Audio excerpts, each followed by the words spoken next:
Functional training. The term is sports general training, meaning that you can train an array of athletes at one time and give them the demands that they need for multiple joint movement. So a functional exercise that we would do here at TTA is called skiing. And what we would do is we'd grab the resistance band and we'd do some drives in and out. And we're moving the body back and forth to add a dynamic movement to a functional training. In functional training, you're going to use push exercises, pull exercises. So next we'll do a push exercise.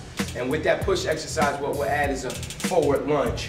So now we're working the whole body in a dynamic situation. We're doing multi-joint movement, and we'll come out of that with a pull exercise. And what we'll do with a pull exercise is we'll add a reverse lunge, pull in. So what we're here, now what we're doing is we're adding resistance to a reverse lunge. You can use functional training in an array of ways to get yourself prepared for your upcoming season.